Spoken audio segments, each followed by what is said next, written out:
Good afternoon, welcome back. Kevin's Mobile Repair.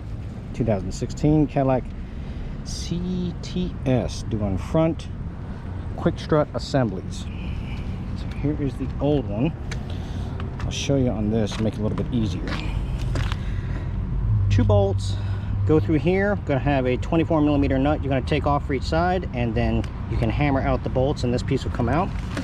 This little connector right here is for the electric shock, so you'll disconnect that from the bottom. Back here, 18mm nut for the sway bar link.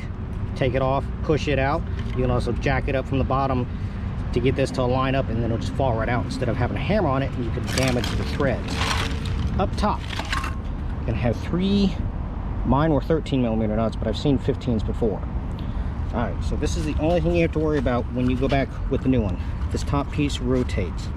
Now there are lineup pins, one here and one here, so they will have to match up when you put them back in the lineup holes.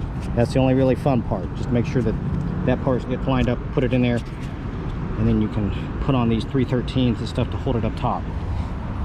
So here's what everything looks like down below, already put together. See, there's your 221s. Disconnect this little Christmas tree. There's your connector. Take off this 10 right here for the brake line.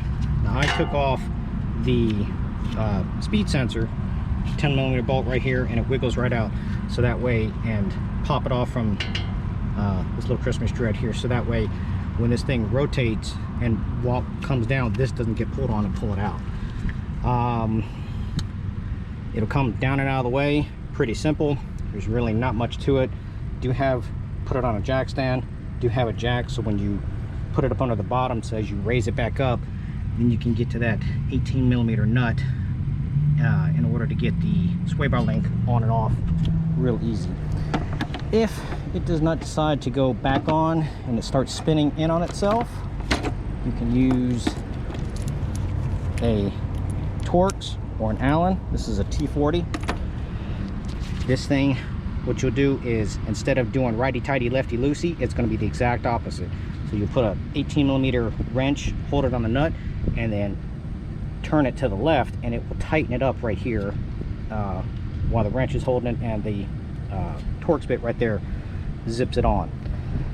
Because I know those things like to spin when they come loose and such. There is a right and a left side, so you'll need to make a notation of that.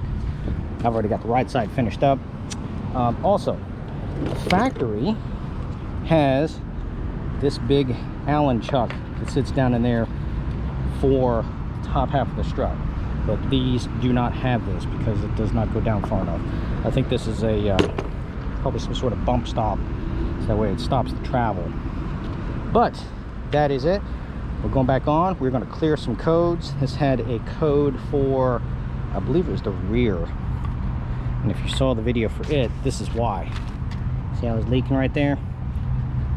So it had an electrical code for one of the suspension systems. But that is all 4 of them. Oh, there's the other one down there. But any questions or comments, please feel free to let me know.